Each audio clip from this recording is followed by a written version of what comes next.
Welcome, fellow Toastmasters. I'm not seeing any guests today to this meeting of online presenters. It has begun. Guests, please note that in order to be a member of our club, you must be a current or former active member of Toastmasters International and have completed at least 6 Toastmasters official speeches, or alternately, if you have substantial relevant presentation experience, you may apply for membership after demonstrating your abilities in a 2 to 3 minute speech delivered during one of our club meetings. All requests for membership are subject to approval by the members of our club. If you've not already done so, please change your panel to ensure it shows your name and role. If you have one, right-click and select Rename in order to do so. We have members and guests from many countries throughout the world. Thus, as a professional organization, we ask that you please be aware of language or word usage that may be considered offensive or otherwise insensitive due to cultural differences. And may I add, pay no attention to the 13-year-old in the background speaking very loudly like a 13-year-old, as it may fall somewhere there. Please note that we will be recording the meeting. Your video and audio contribution may be used for club marketing purposes. Also, remain muted when you are not speaking. Please help me welcome in the not so sunny part of Florida today on Earth Day, our president, David Carr. Thank you, Joni. I'm joining you just a little bit more in need of some kind of regenerative technology because I just had a birthday. I've survived it. I am a very high number now. Now, my favorite regenerative technology in science fiction was Larry Niven had this version of a teleporter or transporter that you could step into, and when you stepped out the other end, you would materialize, except all the crap inside of you would be dematerialized out and just whisked away. And that is the way that I would prefer to do it, so that I can go on consuming more candy and liquor and building the crap up inside me once again, but I would like it all magically to go away. But anyways, that's my personal problem for the evening. But the good thing that we have going on for tonight is that we have a Toastmaster of the day who's going to take us through a well-organized and on-time meeting, and that person is Kritika. Kritika, the stage is yours. Thank you for the wonderful introduction, David. Yes, today it gives me immense pleasure to be the Toastmaster for you all. A place of inhabited has more than 7 billion people and other living beings that reflects the interdependence that exists between us and Earth. And thus, we call it as Mother Earth. We have all the vital resources to live, and that this place makes us to be more nurturing, flexible, and adaptable to all human activities. This has in turn led to a lot of environmental pollution, and it's now high time for us to understand, create awareness, as well as to take measures to mitigate the risks that is there in front of us to safeguard our Earth, the Mother Earth. Celebrating Mother Earth and creating public awareness has started for the first time in the United States of America today, on April 22nd, 1970. There were millions of Americans and students who started marching and created rallies on the street, creating awareness about this Earth Day. Earth Day was the brainchild of the Senator Gaylord Nelson of Wisconsin, and he was the one who worked hard to create this ecological awareness. Okay, let's unwind more facts about Earth Day and its importance for 2024 over the progress of our meeting. Let's get into our meeting. We have a phenomenal segment called Tip of the Day that is unique to our club. And to present today's tip of the day, we have a guest and we have a Toastmaster. Let me quickly grab who is the person who's going to give the tip of the day, and that's going to be Trevaka Sevedogo. Trevaka, we are excited to know more about the tip that you're going to present. We have this segment where we present about business, technology, and leadership-based skills. Today, we are excited to know what is the tip that you have for us. Over to you, Trevaka. Thank you so much. Today, can you see me okay? You see it okay? Great. So today the tip that I'm gonna do is from a book called Smart Growth, and it's by an author named Whitney Johnson. And this model, when we're trying it comes in under the umbrella of leadership and growth. And this model is called the S curve, and it indicates the stages of growth. And what I find helpful for this is that when I'm looking at taking on a new challenge, oftentimes I don't, I kind of like those things like where you're at in a mall or where you're at in the country. I just need to know like where I'm at on the pathway, because there's certain emotions that go along with each stage of these parts along the growth curve as well. So and there's certain characteristics. So in the explorer phase here down at the bottom, that is where we're doing our homework. We're evaluating, do I want option A, B, or C? We're just laying out all the choices. And this is the launch point, but it's also where things are very, very slow. And this is where I often get really frustrated with myself. And then the next step is where you start gathering data. You're collecting information, resources, you're just debating on expertise and the energy, not quite enjoying it, but you're still kind of moving along the path. And again, this is a slow period of time. Once you decide on where you're going, things start to accelerate and they start moving really, really fast. And in fact, it often creeps up on you in the accelerator phase. Like all of a sudden you can answer the things, your brain starts changing, you've got competence, autonomy, and you start seeing how things relate to each other. And then as you move up the back of the S curve, you hit into the metamorphosis size, and it's like, hey, things are working. Oh my gosh. And it's the right sweet spot of the mix of challenging, productivity, and growth. And it's got that optimized tension. And then as you go to the top of the curve, the anchor part is where things start to slow down again.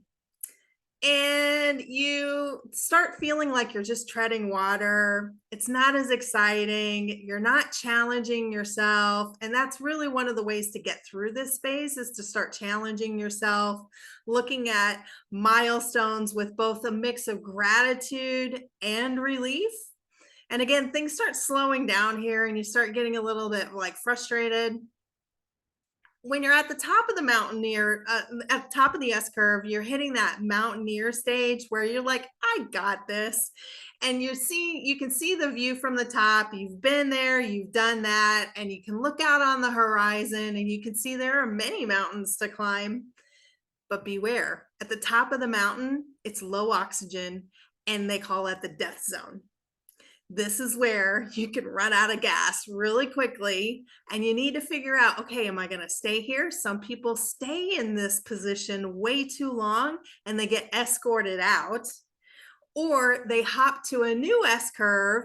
And sometimes like you'll see this where a CEO goes to another CEO role and then they, get really comfortable and then maybe they hop. And so they're basically just doing one lateral move after another. It's not really providing the challenge of this earlier S curve, right? And so what I love about this model though, too, is that in order to get that thrill of enjoyment and challenge again, you have to descend in order to ascend. So like going from a mountaintop to a mountaintop, you often have to go through a valley in order to go back up the mountain. And so I like this model a lot, again, because I like to see where I'm at on the path, right? So my own Toastmaster journey, I was like, oh, I really should look into this. Then I went to about 30 different clubs before I decided which ones I wanted to join. I'm in that on the cusp of the accelerator phase where things aren't easy yet. You know, I'm not putting all the pieces together just quite right, but I'm hopeful, right? And yet I'm also in clubs where there's a lot of people at the top of the S curve, and I'm looking to them going, oh man, I can't wait until I get there. And so the other thing that I wanted to say really quickly about this S curve is we have one for everything we do in our life. So there could be an S curve where you're at the top of the mountain in a relationship, but you're at the bottom of a S curve when it comes to a new job.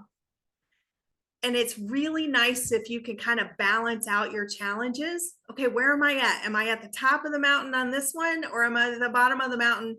And you don't want to have a lot of things that are at the bottom of the mountain all at the same time. One of the things that I use to remind myself of that is like people that have a new baby, a new house, and a new job all at the same time. They're getting it from every direction because they're just on this huge learning journey.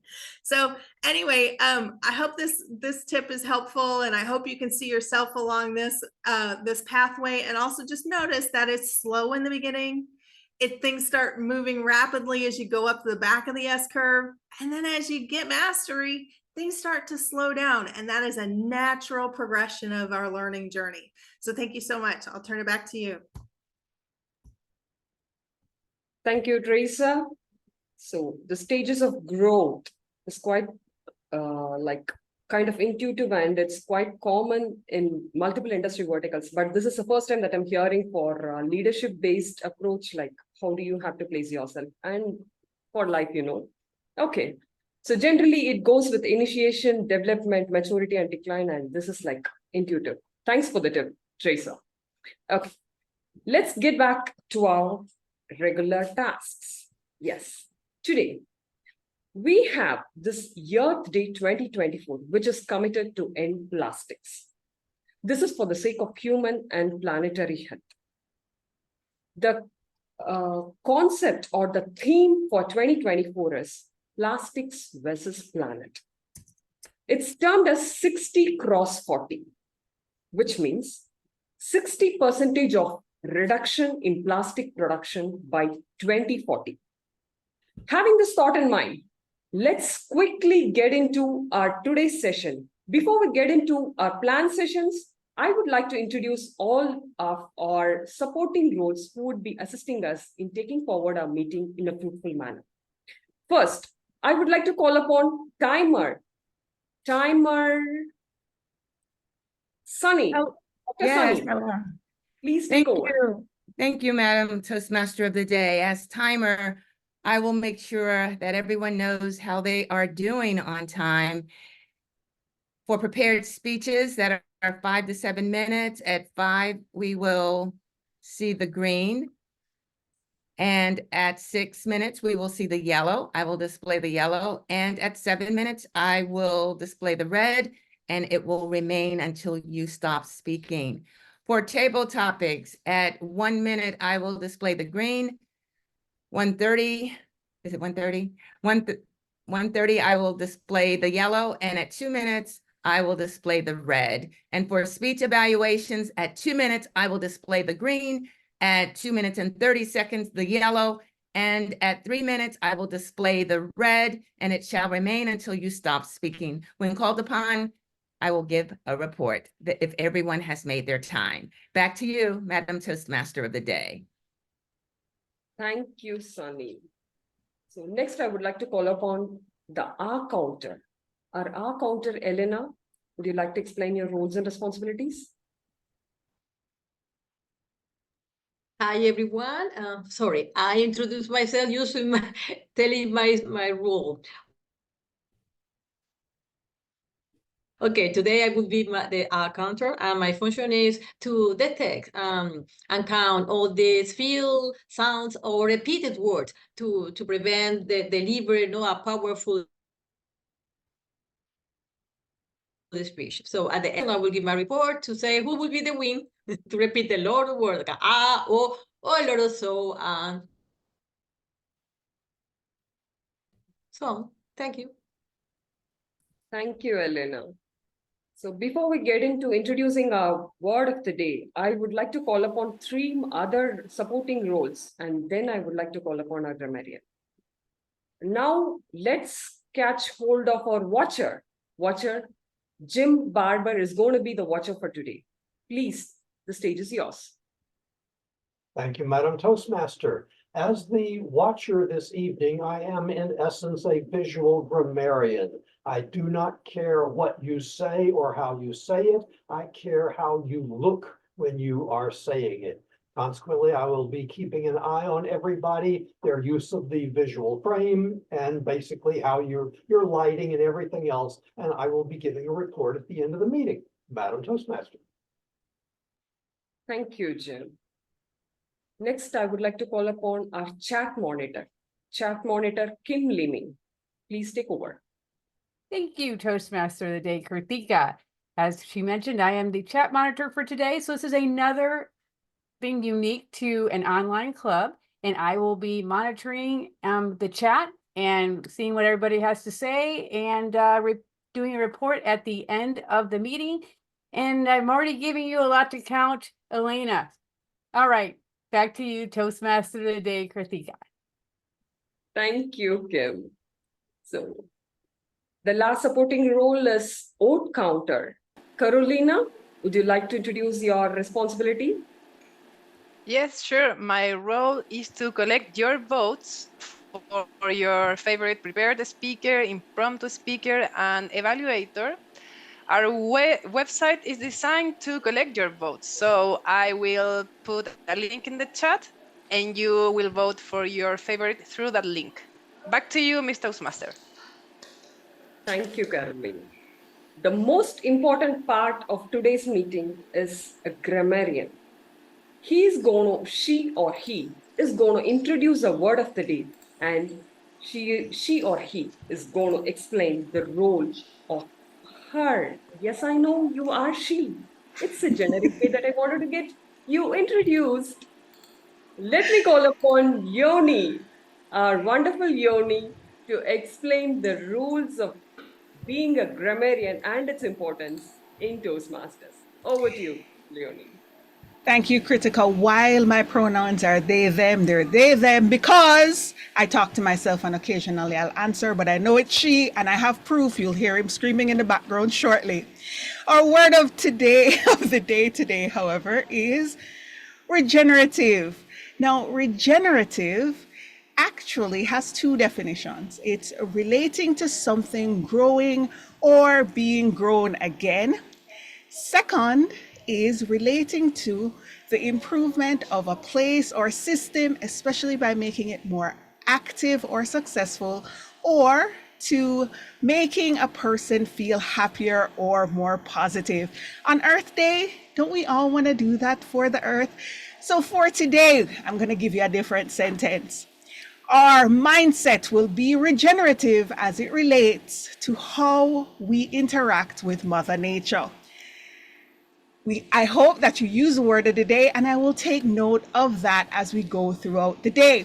I'll also give everybody some celebration. Zoom updated. We had to throw that in there whenever I hear the word of the day or a derivative. I'll also take advantage of making note of the use of language today.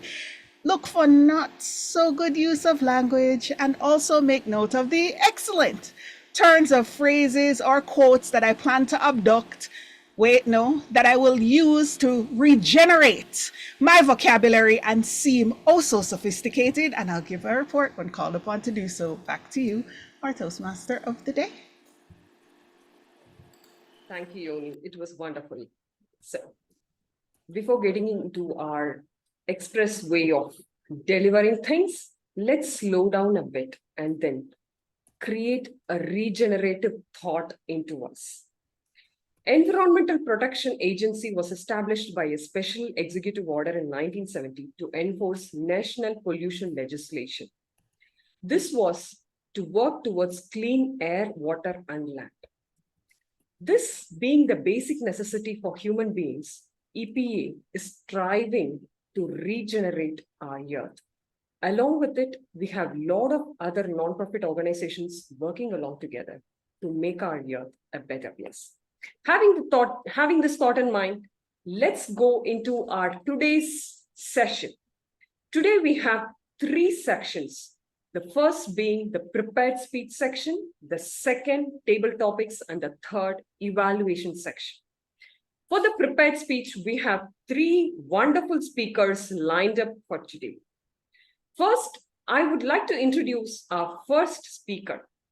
Our first speaker is Carolina Ramírez. Carolina is a mining engineer who helps the mines in the process of digital transformation. She has been part of Toastmasters for 10 years, 8 years in clubs in Chile, and 2 years as a member of online presenters. Her project today is Dynamic Leadership Level 3 Increasing Knowledge, Negotiate the Best Outcome. The title of her speech is The Battle of the Bulge, a tale of healthy eating and negotiation. Excited to hear more from you, Carolina. Please take over. Hello, everyone. Today, I'm excited to share a story that is as relatable as it is delicious. It's a story about love, compromise, and the eternal struggle between our taste buds and our waistlines.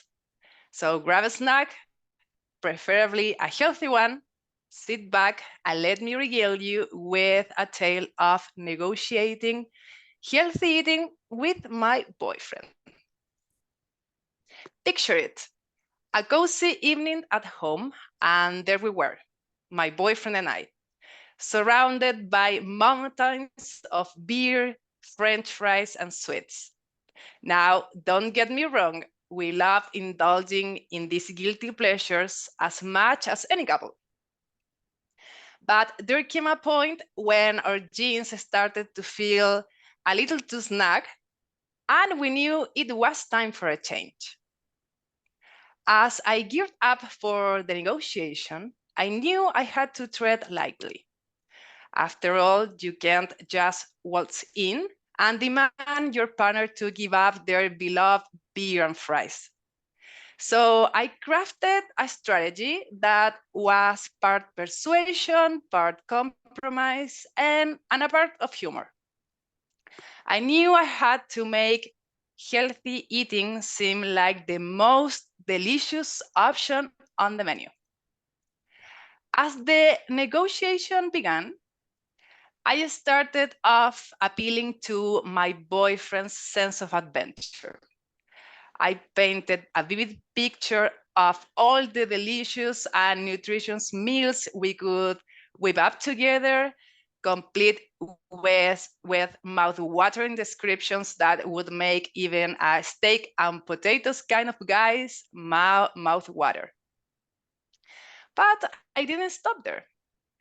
I also threw in a healthy dose of humor, poking fun at our expanding waistlines and joking about how we were starting to resemble our favorite couch potatoes from our favorite TV show. And then when I thought all hope was lost, a breakthrough. My boyfriend's eyes lit up as he realized that healthy eating didn't have to mean sacrificing flavor or fun. With a grin, he finally agreed to give it a shot, although with a few conditions, namely that we could still indulge in our favorite treats in moderation. Fast forward to today, I'm thrilled to report our negotiation was a resounding success. We've traded our greasy fries for crispy kale chips, our sugary sweets for juicy fruits, and our calorie-laden beers for refreshing kombucha. And you know what? We've never felt better. My journey through this negotiation taught me that healthy eating doesn't have to be a chore. It can be an adventure, a journey of discovery and a whole lot of fun.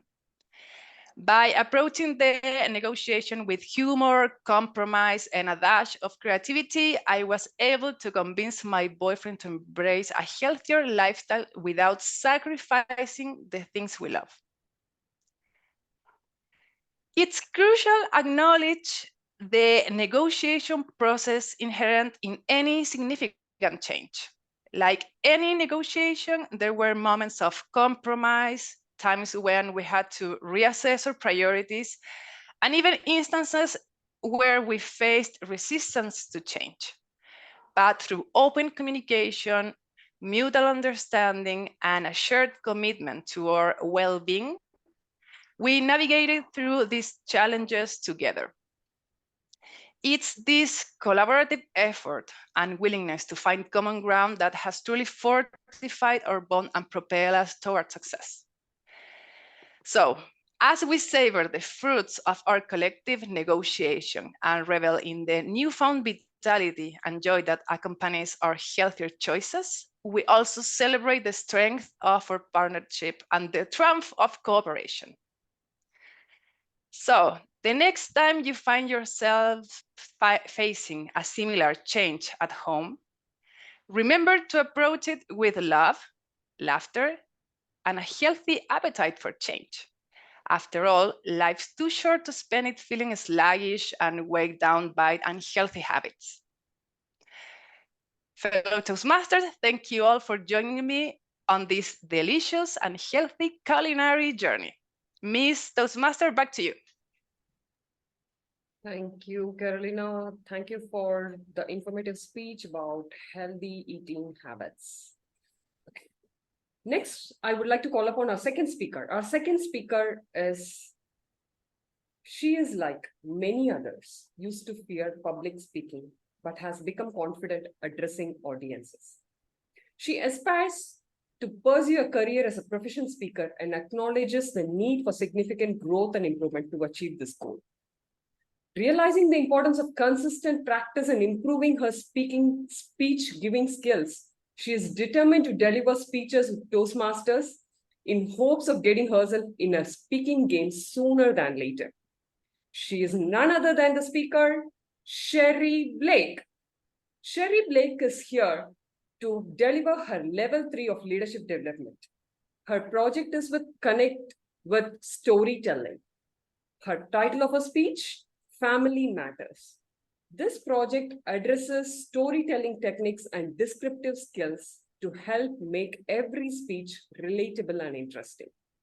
We are excited to hear the way that you're going to deliver your speech. Sherry, over to you.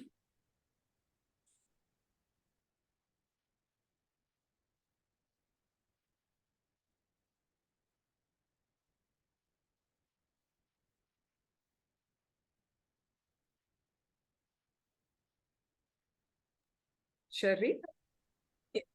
Yeah, can you hear me? I had to unmute. I stepped back and realized I wasn't unmuted. Sorry about that. That's always one of the things that I need to make sure I do. Okay.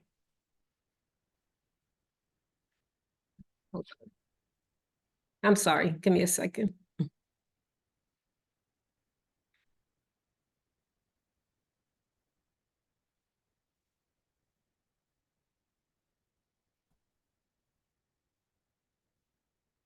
Family plays an important role in my life. My family is exceptional. My family matters. When I mention family, I'm not only referring to my immediate relatives, but also to my extended ones. The close interactions with my family originated with Rebecca Brabham, my grandmother, whom we affectionately call Nana. Nana was married to my grandfather, Nathaniel Brabham, who we called Granddaddy. Nana and Granddaddy had 5 children, 4 girls and 1 boy. Nana gave to us the values of family unity and emphasized the significance of spending quality time together, not just during weddings or funerals, but during holidays and just because. Allow me to take you down memory lane as I introduce the dynamics of my family during my childhood. As a young girl, I had the opportunity to spend ample time with extended family. We gathered every Thanksgiving, Christmas, and during the summer for a family picnic to celebrate and fellowship. Thanksgiving is one of the holidays that stands out. A vivid memory I have is my grandmother emphasizing to her children that while Christmas could be celebrated anywhere they preferred, Thanksgiving would always be hosted at her house. You couldn't go anywhere else. This became the law of the land, and the tradition continued until the passing of my grandmother in 1995. My grandmother passed away during my early adulthood, but the tradition continues to this day with various family members taking on the hosting duties. Nana was a kind and religious woman, deeply devoted to God and loving towards all. She welcomed everyone into her home, a cozy two-bedroom apartment in Brooklyn, New York. When I think back to our gatherings, I recall being in her house where it was packed with guests. Nana's house was filled, every nook in her house was filled to capacity. People were hanging out in the kitchen, living room, bedrooms, even the master bedroom. The arrangement involved men gathering in the master bedroom to watch football games while the younger relatives, such as my cousins and those under 18 years old, they occupied the guest bedroom, chatting and doing what kids do, also having fun. The adults took over the living room, which is where I prefer to spend time for some strange reason. I enjoy being in the company of adults to hear all the juicy gossip. I would sometimes eavesdrop on the adult conversations, occasionally being asked to leave the room when the adults were about to talk about things not meant for my ears to hear. I sometimes brought attention to myself by asking questions or being nosy with my inquisitive self. But if I had just sat quietly, no one would have known I was around. During Thanksgiving dinner, the evening would kick off with everyone chatting or watching TV. As conversations flowed, the laughter filled the air, and Nana would be in the kitchen preparing the meal, with her daughters helping to add the final touches to each dish. Nana took pride in cooking everything herself, although she would allow others to contribute their specialties like my mother's peas and rice or my aunt's banana pudding. However, Nana cooked all the staple dishes herself, such as the turkey, collard greens, macaroni and cheese, candy yams, dressing, and the list goes on. After the meal was ready, we would gather in the kitchen to pray and give thanks to God and the hands that prepared the food. As a child, I didn't fully appreciate how fortunate I was to have such a meal.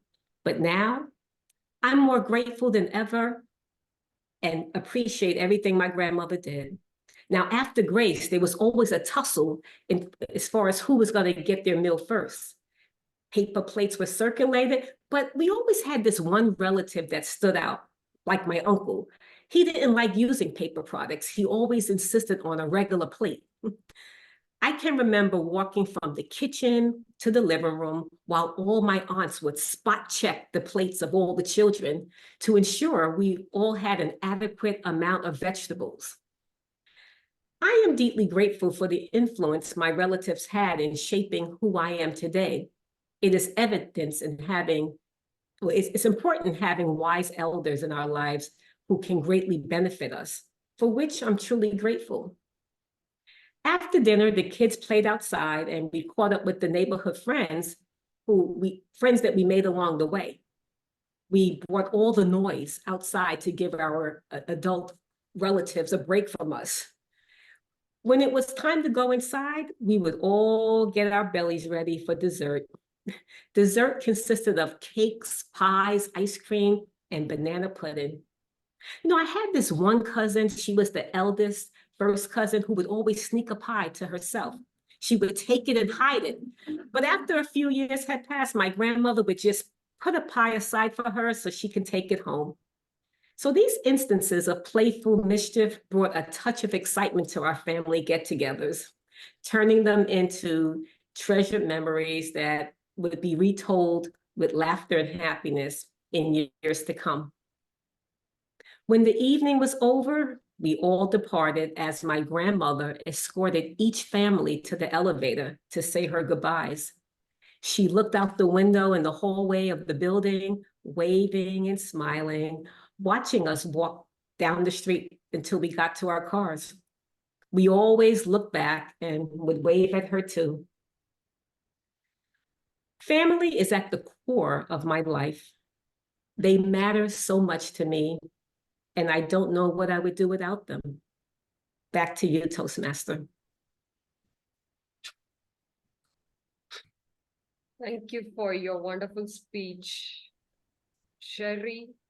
It has become like nuclear family these days, maybe more than a generation, and it's wonderful to hear your cherishing memory with your family and moments. Yeah.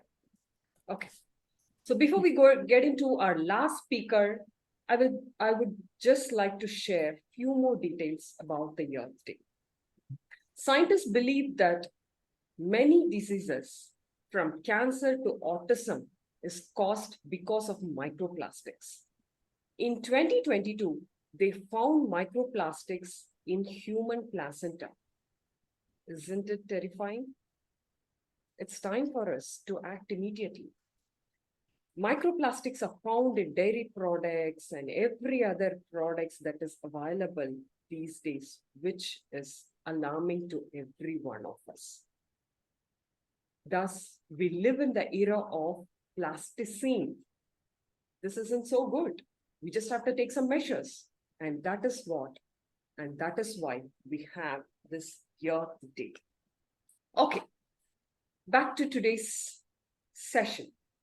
Here we have the last speaker for today, and the last speaker is going to be a new member, Samuel Irwin. We are excited to know more about you and your speech. Samuel, please take over the stage. Thank you, Madam Toastmaster of the Day and fellow members. Thank you so much for the invitation this evening to present to you my very first icebreaker. I must admit this is quite an accomplishment for me. You see, just a few months ago, the idea of joining Toastmaster and participating in an event like this was just that, it was an idea. But something happened along the way that moved this idea into reality. And personally, that event was not good. In fact, I still reflect on it and it horrifies me to this very day. Now, not all is bad. There's a good end in here, but allow me to take you back and paint the picture for you. What exactly happened? What moved Toastmaster from an idea into reality? So allow me to, I see Carolina, you had an issue sharing your screen. I'm gonna just do a test here. Can anyone see this? Yeah, you can see it. Perfect. Thank you so much.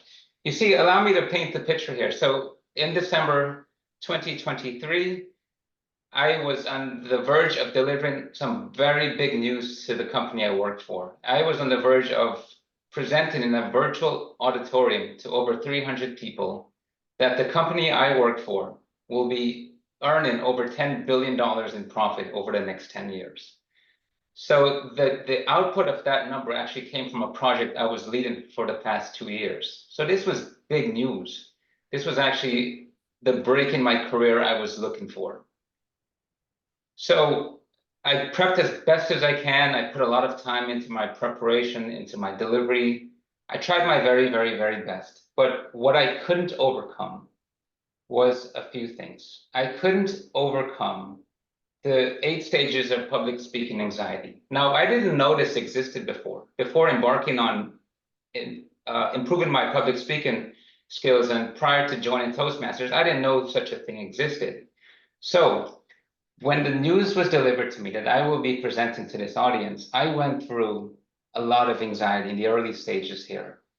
I woke up thinking about this presentation. I thought about it throughout the day, and I went to sleep with it. It really affected my quality of life.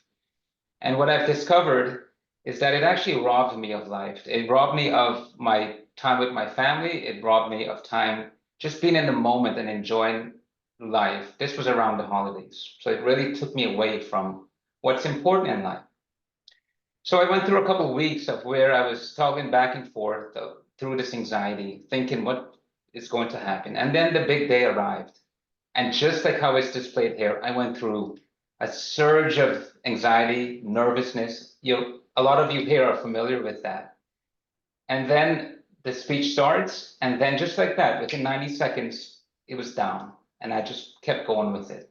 I hit my stride. Now, you see, reflecting back, in my self-critical way, I thought I could have done better. But there was a few things that I reflect back and I've realized from this experience. I've realized 3 things that are quite important for me and why I'm here today.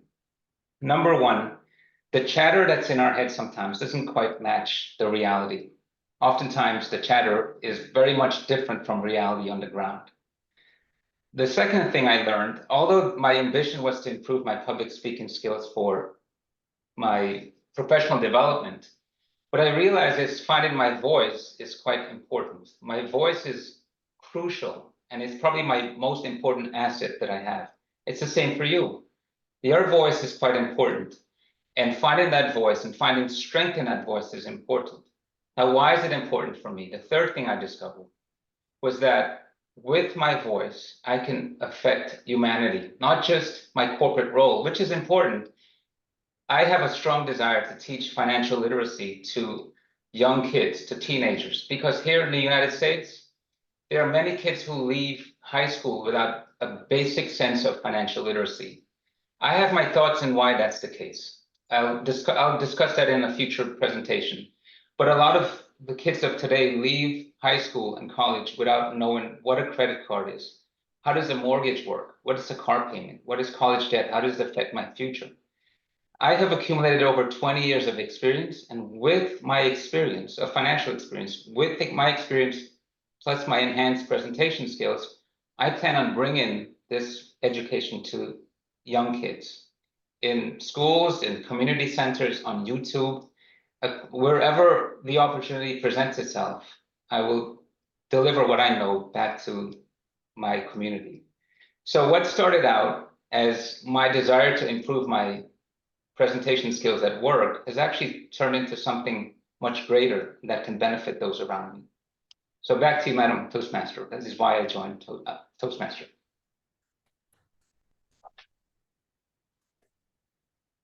Yeah. Thank you, Samuel. So thanks for giving your journey, your story of joining Toastmasters to us. So I just recently came across a post. So there was a volcano which was erupting smoothly. It was not ferocious, but it was smoothly erupting. And a few miles apart, a group of people were playing volleyball. Don't you think this post to be like kind of informative, intuitive, and alarming as well? Of course, there might be a lot of perspectives, but from the perspective of the earth, if you see through the earth, and that is what will happen, Mother Earth will erode everything.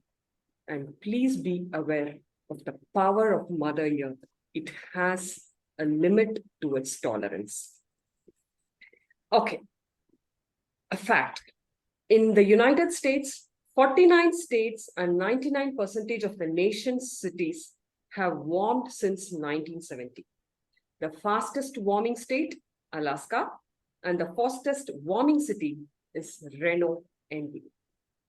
Okay, let's quickly get back into our second session. The second session is going to be an interesting session, which will be handled by one of our DTM Toastmaster Graham. And it's going to be table topics. Graham, you're waiting here to hear more about the intuitive table topics that you're going to handle. Over to you, Graham. Thank you very much, Kritika, Madam Toastmaster. Table topics, as we all know, because there are no guests here, it's an impromptu speaking opportunity for us all. There will be 5 table topics that I have, because I have 10 minutes left before I'm due to hand over to the general evaluator, or at least hand back to the Toastmaster and then to the GE. So chances are, if you haven't got a speaking role or an evaluating role, you will be getting a table topic. And the first of those, these are all related, by the way, in one way or another to Earth Day. The first of these goes to Tracer. And for you, Tracer, your topic is a new transport option has no pollution and uses no energy, but it kills randomly 1 in every million users. Would you approve that new transport option? Tracer.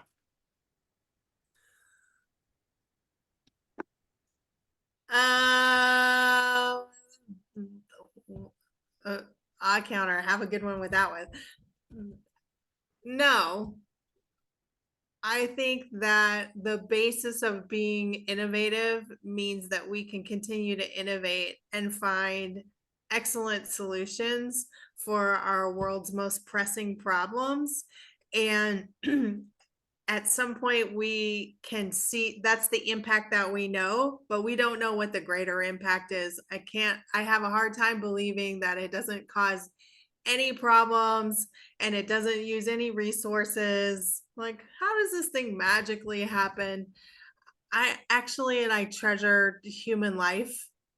I think we make a lot of trade-offs for the lifestyles that we have, and we don't have a really good handle on the impact around the lifestyle choices that we have and the implications of it. But I would like us to be thinking even more deeper about that. So thank you. Back to you. Thank you. Thank you, Tracer. I actually did the numbers on this morning. There are 8 billion people on planet Earth, assuming 4 trips per person per day. That's 32,000 people would die each day, which I might tell you is significantly less than the number of people who die in automobile and other transport accidents each day around the world. But when you say 1 in a million people are going to die, it's a bit tough. All right. As I say, these are all related to Earth Day. Jim, whatever happened to the paperless office? Oh, Mr. Topics Master. We are the victims of a massive fraud. I don't know that it was an intentional fraud. I don't know that anybody, I'm not a conspiracy theorist so much that I believe that there's somebody sitting around saying, oh, we're going to perpetrate this fraud on people. I think it just actually happened. But the internet, to make it a little bit broader, the whole revolution that occurred about that time of computers and the internet, they promised, among other things, the paperless office, and of course, more free time. The computer is going to give you so much, do so much for you that you're going to have so much free time. In fact, I remember reading an article, I think it was in Time magazine, that back in sometime in the 1980s, that was saying that somebody was predicting that with the rise of computers, that people were going to have so much free time that it was going to be a problem by the turn of the century because people were not going to have enough work to do. They were going to have so much free time. It was a fraud. The paperless office is a fraud. All of these things sound so good in theory, but they don't work when it comes to practice. Unfortunately, the paperless office is one of those things that it sounds awful good. It just never, ever happened. Mr. Topics Master. Thank you, Jim. I saw a study recently which showed that, in fact, our use of paper had increased by 25% since the introduction of computers. And the reason for that is that back in the old days, back when you and I were typists, for example, if we made a mistake, we would still send the paper out with that mistake. Now we will just reprint and rekern and change the font and just print over and over and over again until we get it what we think is right. Our next table topic goes to Sunny. And Sunny, your question is, what's your favourite natural wonder? What's your favourite natural wonder? Please, Sunny. And somebody else can time you, but we'll work it out. I wonder. What is my favorite wonder? Well, I'll go with an easy one. I do love that every day God allows the sun to rise and set every day. So far, we've been able to count on that each time we get ready to go to bed and when we wake up in the morning. So sun rising and giving us all a chance to shine is a great wonder. I just think it's amazing. Raise your hand if you got a chance to see the solar thingy just a week or so ago. Anybody? Yeah, I wish I had seen it. I've seen some amazing pictures. That in itself is also a wonderful wonder. It makes me regenerative. You know, it's something that makes me happy. Something. And the sun, it makes me happy as well. Well, that's the best I could do for today. Back to you, Madam Mr. Table Topics Master. Thank you, Sunny. And none of us actually timed you, despite me saying that we would. But we'll say that you I did. You did. 110. Yeah, cool. 110. I figured it'd be about that. Terrific. Thanks very much. All right. This is going to be a controversial one. Joni, you live in a country which is largely dependent on tourism. Here's your question. Joni, does tourism destroy nature? Does tourism destroy nature? Joni? It's not just tourism, if you think about it. It's humanity in general. Now, I will say that the country that I am from, we have a large focus on tourism. And as such, for a local like me, beaches and exposure to natural resources are few and far between because they're put in between a paywall. Now, growing up, I always believed in the regenerative nature of nature, but there's only so much nature can do and provide. So if you think about the concept of an all-inclusive hotel, all the food you could ever eat in one place creates all the waste you can have in one place as well. Now, if certain things were recycled, if things were donated, etc., but I found that it's not just here. It's not just tourism. It's how humans look at things in general, and that's why we tend to have an issue. There was a phrase that said, we do have enough for every single human's need, but not enough for every single human's greed. And it's the anticipation of this greed that's the issue.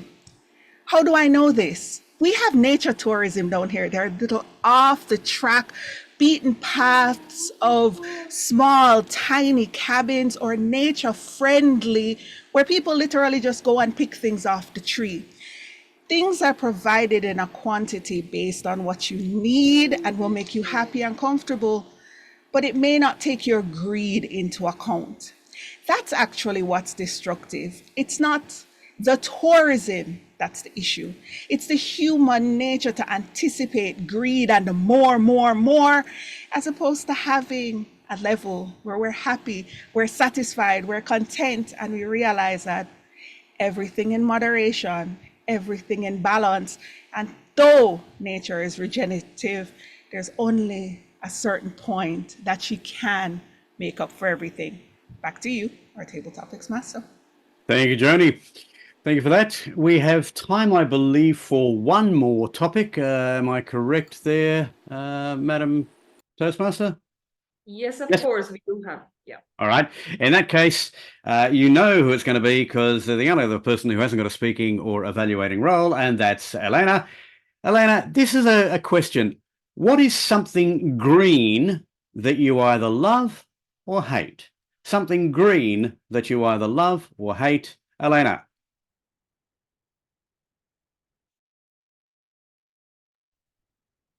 Elena did say she was having trouble with her internet before, so I'm not sure what she's. Here we go. Okay, nice. I hear it's okay. I'm here. Okay, please, could you repeat your question? The question is, what is something green that you either love or hate? No, we didn't answer. No. What is something what?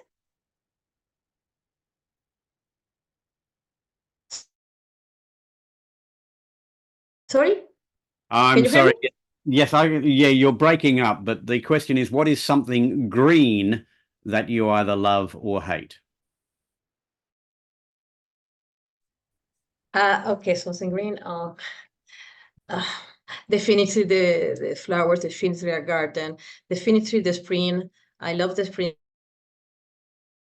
because just to watch this beautiful landscape with all colorfuls is something that enhance my creativity, and especially because she's give me peaceful also too. What I hate of the green, I don't know, maybe the artificial green I detest. It's true. When I saw some places that they have they try to imitate the nature, even though the action is good, but the reason to imitate the plastic is good, but at the end destroy the innate definition of the green at the nature, no? Green planet garden created with all this plastic that I detest, but for me, but the beautiful thing of the life of the green life is the spring with all these colorful the flowers. Thank you very much, Eleanor, for that response. And I have to say, I really appreciated all of the responses that we've had today. We've had some that are inspiring, some that are deeply conflicted, some that are, well, money is green, only in America. But what I would say is that these answers have all been, for me, quite regenerative. They've made me feel good about the ability of those in this club to respond to a table topic. And on that note, I hand control back to our Toastmaster, Kritika. Thank you, Toastmaster Graham. It was really interesting to have such a wonderful topic on a day which is celebrated about youth. Okay. On the screen, you will receive a link to vote for the speaker as well as for the best table topic speaker. Please do vote. And here we come, the last session of the meeting, and it's going to be the evaluation section. For introducing the evaluators and to speak more about the evaluation, I would like to call upon our general evaluator, Kim Laming. Kim Laming, the stage is yours. Thank you very much, Toastmaster of the Day, Kritika, fellow Toastmasters, and dear guests. As Kritika mentioned, I'm Kim Leeming, and I'm honored to be your general evaluator for tonight. What an awesome evening we're having. We are now entering the evaluation part of the meeting. The evaluations are often regenerative for our speaking skills. My role is divided into 3 parts. 1 is to introduce the evaluators for the prepared speeches. 2 is to reintroduce tonight's assistants and ask for their respective reports. And finally, I will give my general evaluation of the overall meeting. The first evaluator for tonight is David Carr. He will be evaluating speaker number 1, Carolina Ramírez. Please welcome David. Thank you, General Evaluator Kim. Fellow Toastmasters, we don't have any guests. What's wrong with us that we don't have any guests? But especially Carolina, our speaker this evening. This is an interesting speech. This was a project of talking about negotiation and negotiation techniques. And there's probably no more challenging negotiation than the negotiation that goes on within a couple. And it was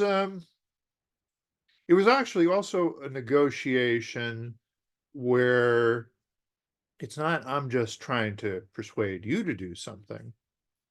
I'm trying to persuade that we should do something. Honey, I think we should lose some weight.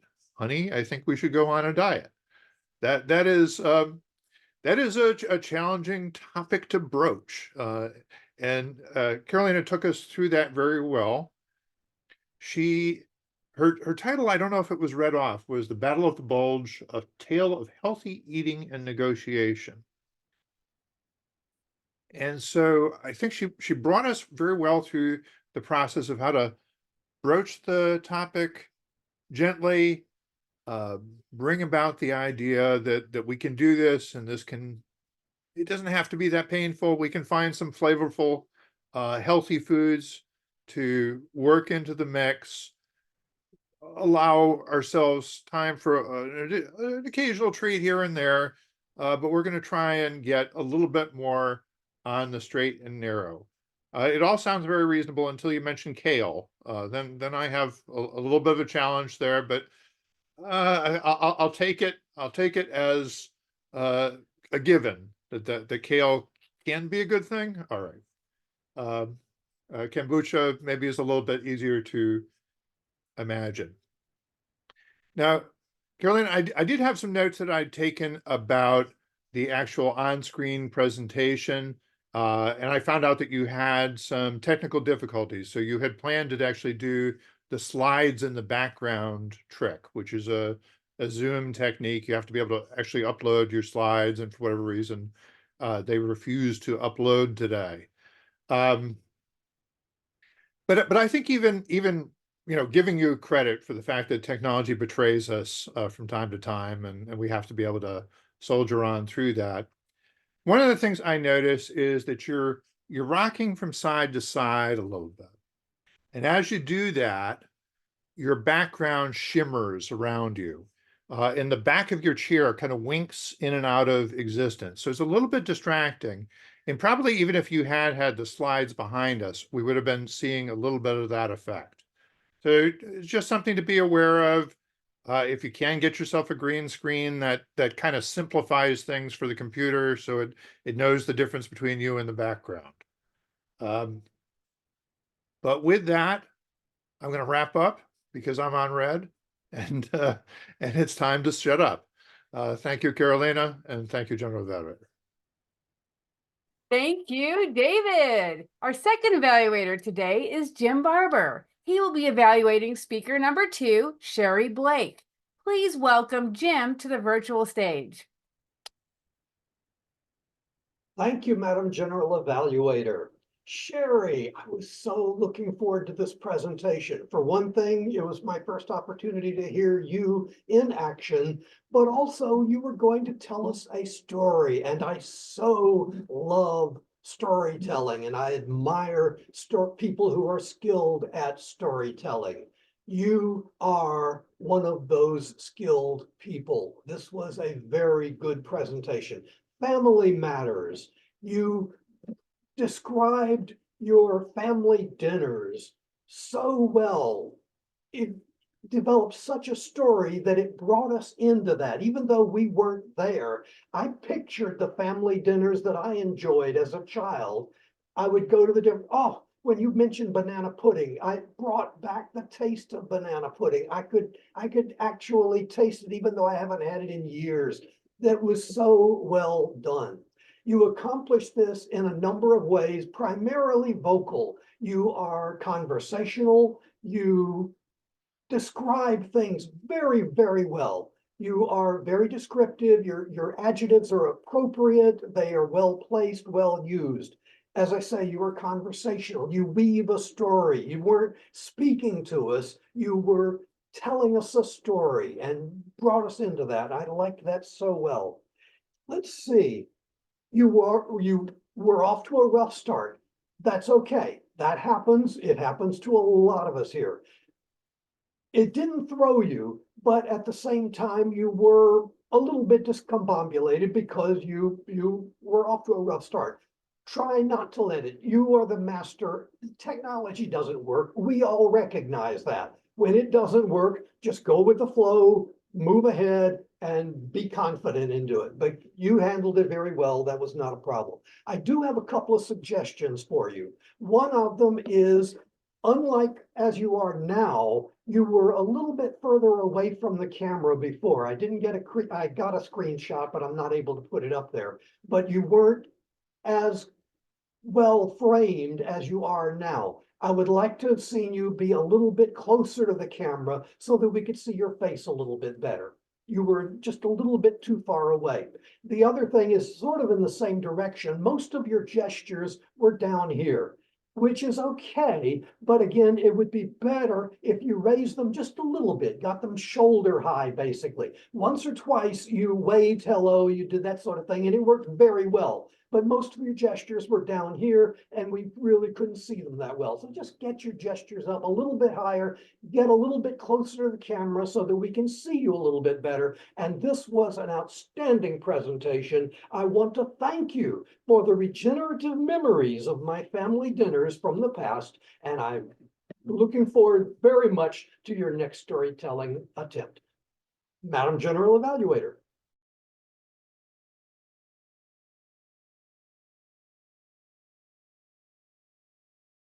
That would be me. I was just so enthralled with your evaluation that I forgot that's me. So thank you, Jim. Our third evaluator tonight is Andrei Smolenko. He will be evaluating speaker number 3, Samuel Irwin. Please welcome Andrei. Thank you very much, Kim, my fellow online presenters, and most importantly, Samuel. Congratulations with your icebreaker. And just to show how amazing your icebreaker has been, I would like everyone to unmute yourself and just give Samuel a round of applause and say congrats. Woohoo! Great job! Standing ovation! Thank you all.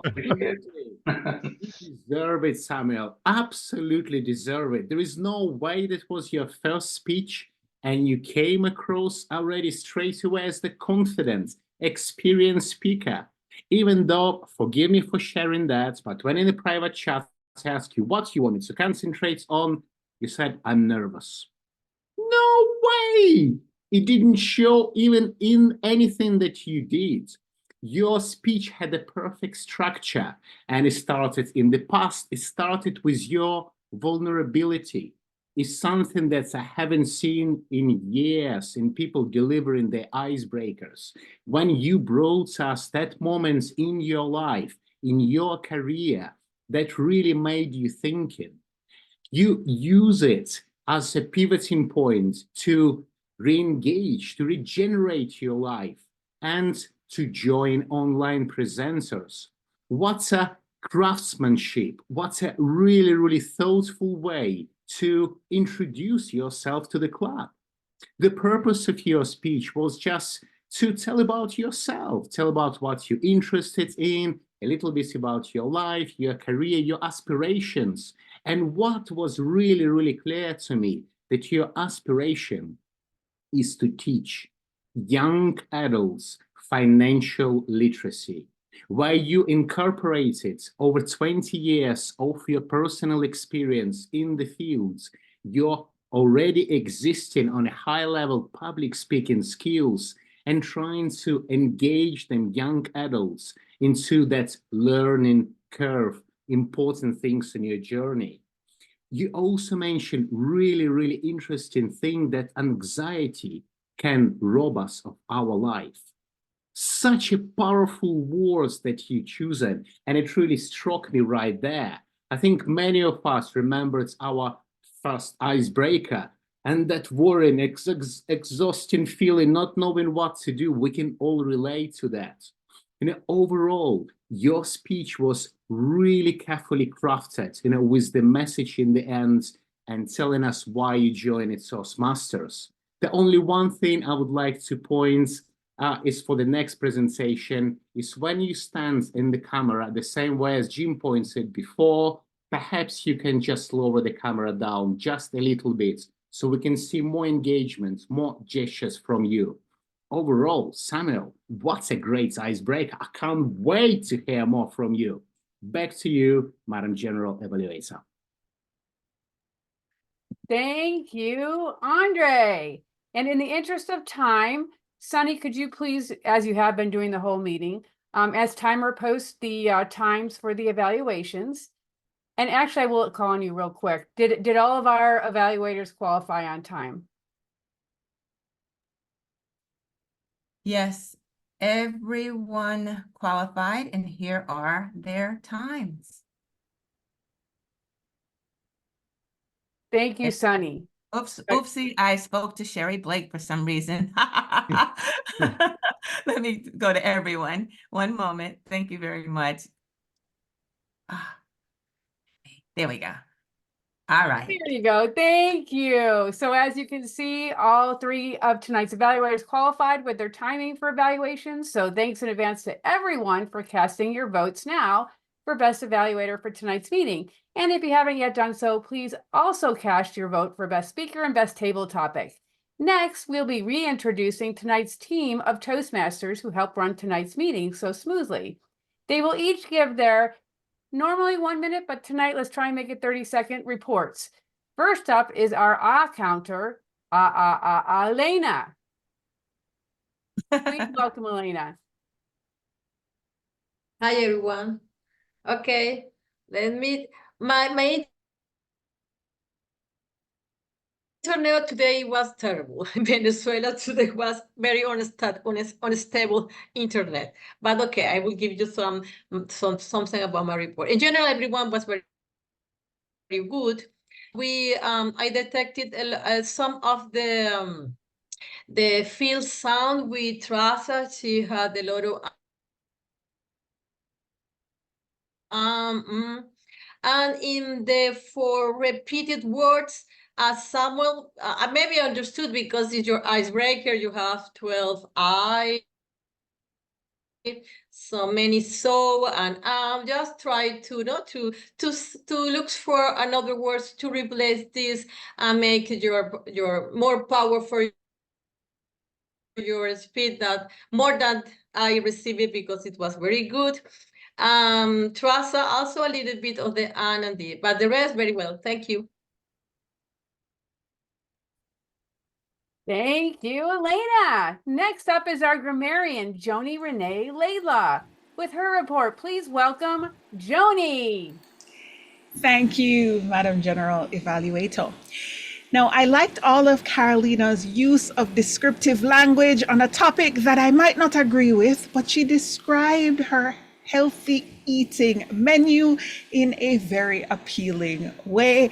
And also, David stated in the chat, and I also noted, healthy appetite for change as a good use of phrase.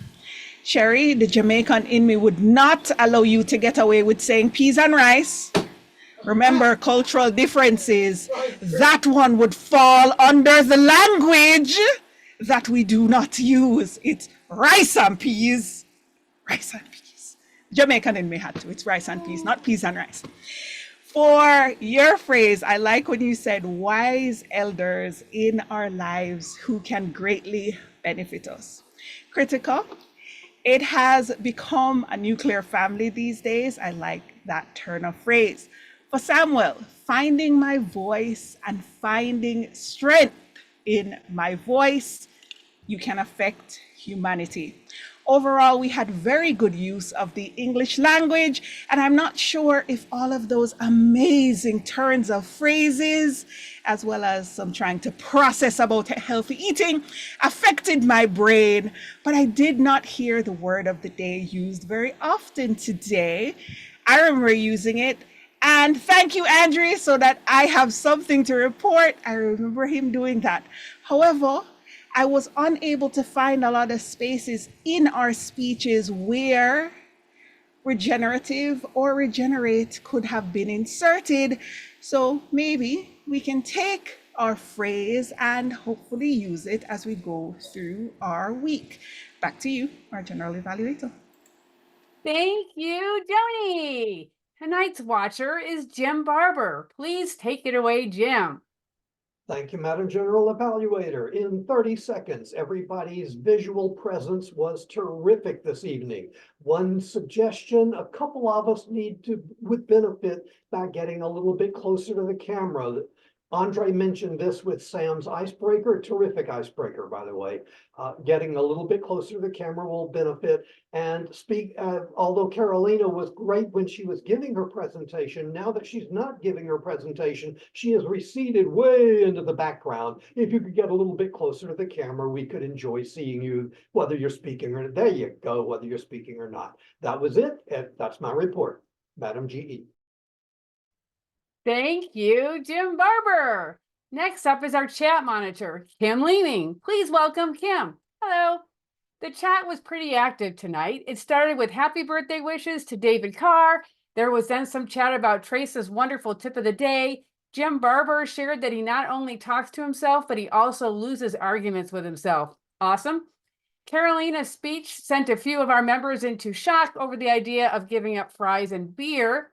And lots of people chatted about what a great job one of our newest members, Samuel Irwin, did with his icebreaker. And thank you, Kim. Back to you, General Evaluator Kim. It is now time for the general evaluation portion of the meeting. Based on tonight's theme, I will be using the EARTH, E-A-R-T-H method of evaluations. We will start with the letter E. E is for excellent. This was an excellent meeting. We had a very full schedule with 3 speakers and even a tip of the day. It's always great to see everyone participating. Our Toastmaster today, Karthika, did an absolutely also excellent job of organizing the meeting. The only suggestion I have is to maybe share less Toastmaster of the Day topics when we have such a full schedule, even though your mini speeches were very interesting. Overall, great job, Karthika. Next is the letter A. A is for always on. I'm often guilty of this one, but I'm talking about our cameras. Most everyone did a better job than me, and they left their cameras on, which is important for online meetings. So thanks for that. R is the next letter. R stands for ready. Everyone came to the meeting prepared. It really shows with the wonderful speakers. It was also evident with the table topics master. Graham, you were definitely ready with a great table topic questions, and it was wonderful. This brings us to the letter T. T is for theme. I want to commend tonight's wonderful Toastmaster of the Day, Karthika. Not only did she do a great job of running the meeting, but she also posted the theme and word of the day several days ago. That really helps everyone else prepare, especially the table topics master. I hope Karthika's example is regenerative and that future Toastmaster days do the same thing. H is for helpful. I would like to say that tonight's evaluations were very helpful for both the speakers and all of us here at the meeting. The evaluations here at Online Presenters really demonstrate that we're an advanced club. Great job. Now we're on to another exciting part of the evening. Our vote counter, Carolina, is going to reveal the voting results for Best Speaker, Best Evaluator, and Best Table Topics for tonight. Please welcome Carolina. Thank you, Miss GE. Best Evaluator goes to Jim Barber. The Best Table Topics Speaker Award goes to Sunny Fritz. And the Best Speaker of this session award goes to Sam Irwin. Congratulations to the winners. Back to you, Miss GE. Thank you so much, Carolina. And congratulations, like she said, to all the winners. So thanks again to everyone for a very fun and successful meeting. And with that, I'd like to pass the stage back to our Toastmaster of the Day, Karthika. Thank you, Kim. It was energetic, regenerative, and we just have to work towards it. Okay, last fact, the primary ingredient to create or generate plastic comes from petroleum, oil, natural gas, or coal. So we need to understand fossil fuel companies have not only crippled the climate, but it is also crippling with plastics. It's not a single person's mistake or a group. It's a collective mistake that we all do together. Let's work together to eradicate plastic and make something regenerative out of whatever we have crippled the earth earlier. Having this thought in mind, I'm happy to present today's meeting as a Toastmaster of the Day on a special day, the Earth Day, which is celebrated all over the world since 1970. And United Nations has also adopted Earth Day, but on a different day. Though the awareness to have more cautiousness and preventive measures to protect our earth is becoming a paramount, is becoming paramount. So this is about today's meeting, and we all are set here to move back to our regular work.